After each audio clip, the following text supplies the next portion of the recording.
What's really impressive about all of the pitches that I heard today are the quality of research that's coming out of Ontario. I really liked the variety of ideas as well as, executed products that are coming out. And I think what's really interesting is that the OBI is funding a spectrum of individuals that are doing research related to, brain applications.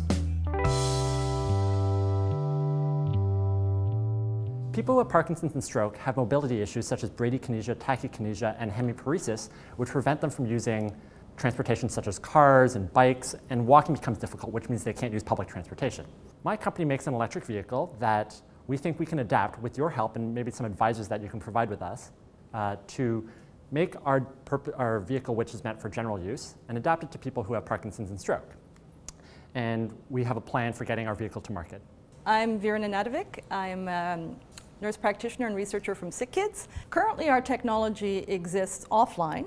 It's a software system that can pick up brain signals and it converts it and quantifies this into an R index. And the R index can measure the synchrony within the brain. So synchronization, we discover, is actually a normal property of brain function. If you have too little of it, you have diseases like autism. If you have too much of it, you have coma, and you also have seizures. We've seen in our research the R index changes before you see any clinical deterioration in a patient and before you can actually see anything on the visible EEG.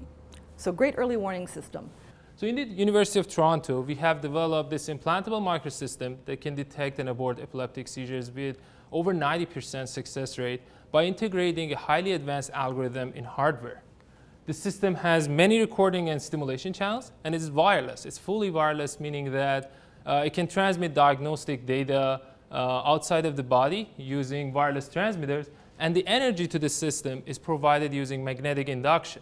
So the end result for the patients is that they're going to be almost seizure-free, or actually seizure-free, and they don't need any follow-up surgeries. And BrainShift is a fun mobile game designed to promote that training and that adaptation skill in users. And it provides you with a research-backed score that shows you the level of adaptation that you're at while you're playing. Now, the reason that it's so important to make this fun is that one of the major concerns with rehabilitation following stroke is that traditional therapies can be boring. They involve hundreds of repetitions of these mundane sort of tasks. So by playing this game, not only are users improving their ability to do their activities of daily living, but they're also making their other therapies more manageable. Dementia is a major cause for disability and dependency in older adults worldwide. Some of the symptoms of dementia include impaired attention, poor impulse control, and visual perceptual difficulties, which often lead to powered wheelchair use, exclusion due to safety concerns, even when people are unable to propel themselves in manual wheelchairs or walk. My proposed solution is an aftermarket navigation assistance system that can be installed on any powered wheelchair. An initial feature of the system is to slow the person down as they approach an obstacle and to give them warnings and feedback. In this way, the system empowers the user while ensuring safety. NeuroVox is a decision support tool for healthcare professionals assessing mental health functioning. And this is how NeuroVox works. A patient sits in front of a computer screen. They can either hear or see mental health assessments, for example, neuropsychological tests of memory and attention, but they don't have to respond. They just have to sit there. We record from their brain, and you can see the EEG cap, EEG signals, their brain's response. That response then goes into the computer where it's analyzed by our proprietary algorithms for signal analysis. We can then look at what true brain function response is to these tests of attention, memory, and so forth. We can then return to the healthcare provider a report indicating what their behavior, their brain function is, and they can get the right treatments. Human skull is a complex structure of cortical and spongy bone.